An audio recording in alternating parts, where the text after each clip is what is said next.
நிஜமாவே ரொம்ப சந்தோஷமா இருக்கு. இன்னைக்கு இங்க வந்து ஃபர்ஸ்ட் பிரஸ் மீட் இந்த படத்துக்கு. And again every release, every film is very special and close to my heart. And இந்த படமும் அப்படிதான். ஏன்னா இது எனக்கு ஒரு ட்ரீம் டீம் மாதிரி. ஸ்டோன் பெஞ்ச் நான் ஃபஸ்ட்டு தமிழ் மூவிஸ் பண்ணும்போதே அயோத்தி டைம்லேயே நினச்சேன். ஸ்டோன் பெஞ்ச் நிறையா கேட்டேன். You know I use to hear lot of positive things about them. And அவங்க ஒரு ஃபேமிலி மாதிரி ஆகிடுவாங்க அப்படின்னு நான் கேள்விப்பட்டிருக்கேன். அண்ட் அது உண்மைதான். ஸ்டோன் பெஞ்சில் எப்போவுமே நீங்கள் ஒர்க் பண்ணிங்கன்னா it's like a family. And இந்த ஃபேமிலியில் நானும் இப்போ ஒரு மெம்பராக இருக்கிறது ரொம்ப ஹாப்பியாக இருக்குது. So I would like to thank my producers. Karthikeyan sir, thank you. Karthik Subrat sir, I'm really grateful to work with you all because in the story mela and ninga vecha nambikada, I think it makes it even more special. Your belief in the story and in all of us actually. Thank you for trusting me with this. And our director Ratna sir, he's the one who first narrated the story to me, and he's the one who thought that I'll be able to play this role. Oh, I can't reveal the name, right? எனக்கு அந்த character பேரே வருது. But anyway, I'm really happy and I'm grateful. Thank you so much, Ratna sir, for trusting me with this. And to each and every member of this team, I'm really grateful and happy.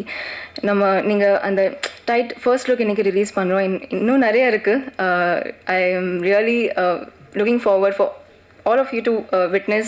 நாங்கள் shoot பண்ணும்போது, நம்ம create பண்ணும்போது என்ன feel பண்ணோம், பார்க்கும்போது நீங்களும் அதை feel பண்ணுவீங்கன்னு நான் ஹோப் பண்ணுறேன். அண்ட் இந்த டைட்டில், இந்த அனௌன்ஸ்மெண்ட் வீடியோ பார்த்தீங்கன்னா it carries a very deep question. நீங்கள் யார் அப்படின்னு. So it's beyond your name, beyond your profession and beyond all the labels that life gives you. நீங்கள் யார் அப்படின்னு ஒரு டீப்பான question you need to ask yourself. So I think இது எல்லோரும் வந்து ஃபீல் பண்ணுவாங்க அண்ட் ரிலேட் பண்ண ஒரு கொஷின் தான். So yeah, it's just the beginning. I really hope இன்னும் நிறையா இருக்குது. So I hope you all like it. And this a first look. I am so excited and nervous also, as you guys can see. But yeah, I'm really happy to be here. Thank you so much to each and everyone. Thank you so much. எல்லாருக்கும் பேர்னா thank you so much. And 29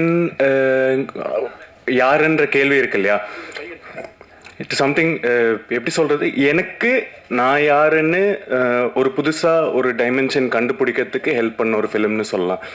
எனக்கு இதுக்கு ரத்னனாக்கு நான் ஒரு பெரிய thank you சொல்லணும், என்னை சத்யாவை பார்த்ததுக்கு. அது இல்லாமல் producer Karthikeyan sir and Karthik சுப்ராஜ்னா, இன்னும் அதே தான், நான் ரெட்ரோட ஆடியோ லான்ச்சில் சொன்ன மாதிரி தான், கைப்பிடிச்சி கூட்டிகிட்டு வந்தது ஒரு ஜேர்னி தான். அண்ட் இன்றைக்கி இந்த ஸ்டேஜில் நின்று இதை என்னை மென்டர் பண்ணி எனக்கு அவ்வளோதான். அது பெருசாக எனக்கு எதுவும் சொல்ல தெரில. Just thank you so much. இந்த இடத்துல stone bench and G squad 2 பேரும் சேர்ந்து ப்ரொடியூஸ் பண்ணியிருக்காங்க. ஸோ 2 ப்ரொடக்ஷன் ஹவுஸ்க்கும் thanks so much for trusting me with this.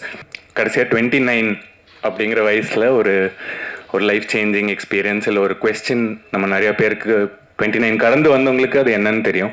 So எனக்கு 29 வயசு இருக்கும்போது நான் வந்து பேட்டை படம் ரிலீஸ் ஆச்சு ஜான்வரி. பேட்டையில் ஒரு ஜூனியர் ஆர்டிஸ்டாக பண்ணியிருந்தேன். அப்போ அது முடிச்சுட்டு வந்து, இல்லை எல்லாம் வேலைக்காகாது, நீ திருப்பி கோயம்புத்தூர் போயிடு அப்படிங்கிற மாதிரி வந்து கிளம்ப சொல்லிட்டாங்க. ஆல்மோஸ்ட் டைரெக்டாக அப்படி இல்லை, ஆனால் வேணாண்டா, நீ போயிட்டு நீ என்ன பண்ணுறியோ வேறு ஏதாவது பண்ணுங்கிற மாதிரியே சொல்லியாச்சு. ஸோ அந்த டைமில் ஒரு பெரிய கொஸ்டின் இருந்தது, நம்ம இதுதான் பேஷனட்டாக வந்துட்டோம், நம்மளுக்கு வேறு எங்கேயுமே மைண்டு போகல குவைட் ஆனஸ்ட்லி. அதனால் என்ன பண்ண போகிறோங்கிற ஒரு கொஸ்டின் இருந்த ஒரு ஸ்டேஜ். அது ரொம்ப இம்பார்ட்டண்ட்டான ஒரு வருஷம், ஒரு இயர்னு நினைக்கிறேன். ஏன்னா அங்கே நான் பேட்டை ரிலீஸ் ஆனதுக்கப்புறம் நடந்த விஷயங்கள்ல அப்போ நிறையா கேள்விகள் நம்மளுக்குள்ளே வரும் இல்லையா, நம்ம என்ன பண்ண போகிறோம், லைக் எப்படி வாழ்க்கை என்ன, 30 வயசு பக்கத்தில் வந்துட்டு இருக்கு, லைக் ரொம்ப ஒரு மாதிரி ஏஜ். ஸோ இந்த கதை ஃபஸ்ட்டு சொன்னோன்னே, அந்த டைட்டில் சொன்னோன்னே அப்போலேருந்து ஒரு இன்ஸ்டன்ட் கனெக்ட் இருந்தது. அது it's very from the heart for all of us. It's very special film. உங்களுக்கு இல்லாமல் அது கன்வே ஆகும்னு நினைக்கிறேன்.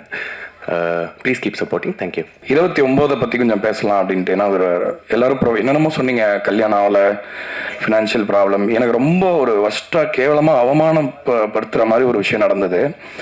ஆனால் அதுதான் என்னை கிரவுண்ட் பண்ணுச்சு. இப்போ பார்த்தீங்கன்னா அந்த 29வது வயசில் நான் எந்த படமும் பண்ணலை.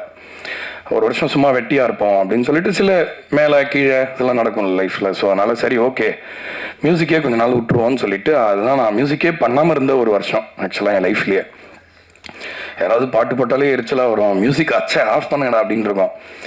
ஸோ இப்படியே போயிட்டுருக்கு. அந்த வருஷம் ஃபுல்லாக அப்படியே போயிடுச்சு. எனக்கு டிசம்பர் தான் பிறந்த நாள். ஸோ 29வது வயசு, 30 வயசு ஆக போகுது இப்போ. ஸோ என்ன ஆச்சு, வீட்லேயும் எல்லாரும் என்ன இவன் பிரம்ம பிடிச்ச மாதிரி இருக்காங்க. திடீர்னு எங்கே கிளம்பி போயிடுவேன், ஒரு மாதம் வரமாட்டேன்.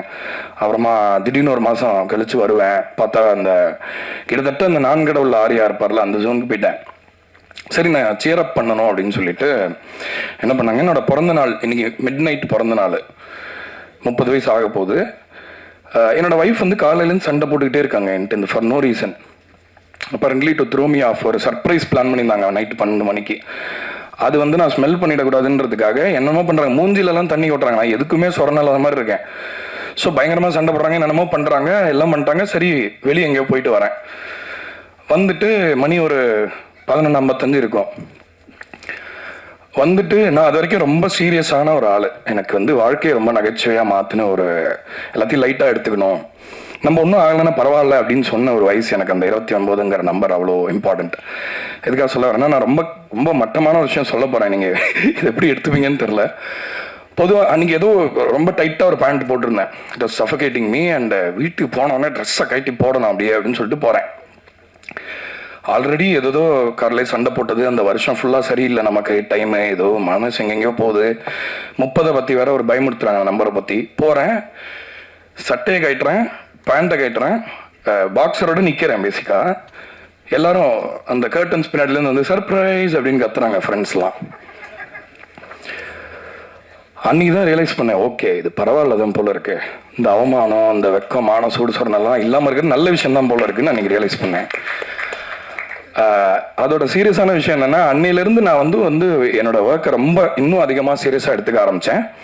நாம் எந்த மாதிரி படைப்பில் இருக்கணுங்கிற எல்லா விஷயத்துலையும் சீரியஸாக இருக்க ஆரம்பித்தேன். ஆனால் வாழ்க்கையை நான் ரொம்ப ரொம்ப லைட்டான, என்ன ஆனாலும் பரவாயில்லப்பா அப்படின்ற ஒரு மைண்ட் செட் எனக்கு கொடுத்த ஒரு வயசு அது. ஸோ அதனால் இந்த படத்துக்கு நான் ரொம்ப ரொம்ப பொருத்தமான ஆளாக இருப்பேன்னு நினைக்கிறேன் ஒரு விதத்தில். ஸோ அதுதான் என்னோட எக்ஸ்பீரியன்ஸ்.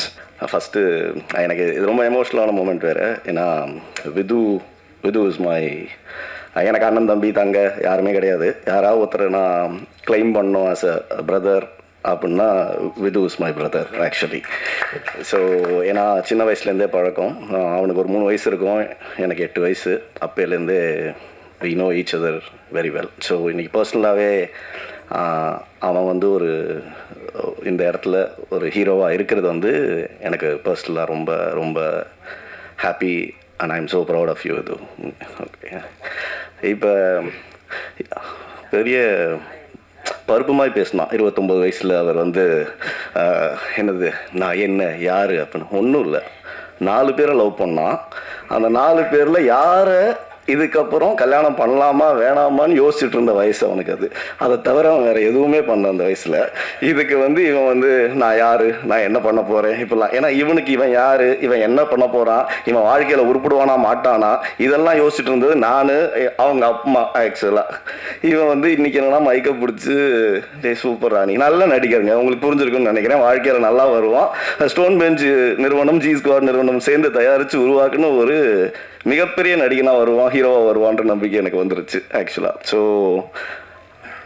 இது ஒரு முக்கியமான விஷயமா நான் சொல்லிக்கிறேன்.